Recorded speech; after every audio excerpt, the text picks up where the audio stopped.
In a small, picturesque village surrounded by lush green fields, there lived a newly married woman named Emma. She had just moved into her husband Liam's ancestral home, where his elderly parents, Mr. and Mrs. Carter, resided. The Carters were kind but reserved, deeply rooted in their traditions and somewhat skeptical of modern values. Emma, on the other hand, was a city girl, bubbly, independent, and full of life.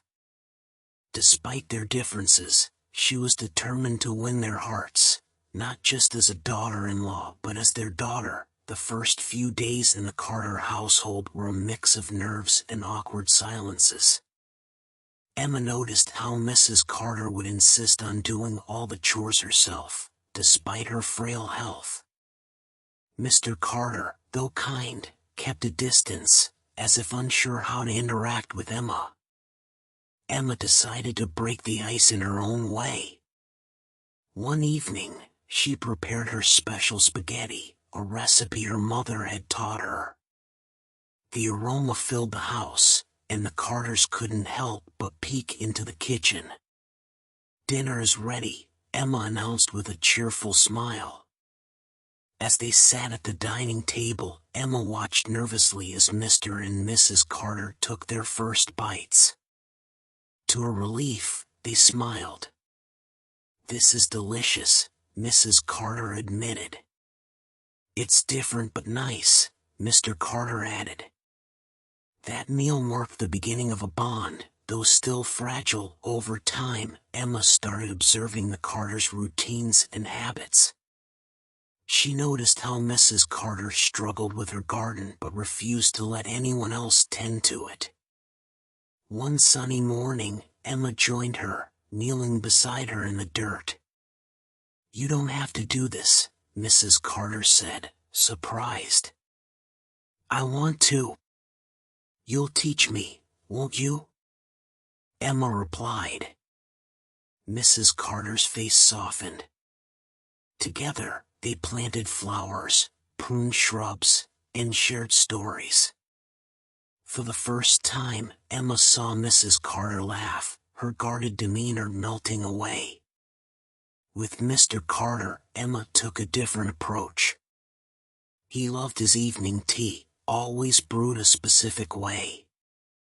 One day, Emma surprised him with a steaming cup.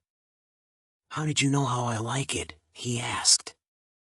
"I've been watching," she said with a wink. Mr. Carter chuckled, a sound Emma hadn't heard before. One winter evening, Mrs. Carter fell ill. She developed a high fever, and her strength began to wane. Emma stepped in without hesitation. She stayed up all night, placing cold compresses on Mrs. Carter's forehead and preparing light meals to help her recover. "I'm fine," Mrs. Carter protested weakly. "No, you're not. Let me take care of you, just like you'd take care of me," Emma insisted. Watching Emma's dedication, Mr. Carter's eyes glistened with emotion. "You're more than a daughter-in-law to us," he said quietly. When Mrs. Carter recovered, the relationship between Emma and her in-laws transformed. Emma was no longer just Liam's wife, she was their daughter, their confidant, and their source of joy. Emma began teaching Mrs. Carter how to bake, while Mrs. Carter taught Emma how to knit. Mr. Carter, who rarely left the house, accompanied Emma to the village market, sharing his wisdom about bargaining and local traditions.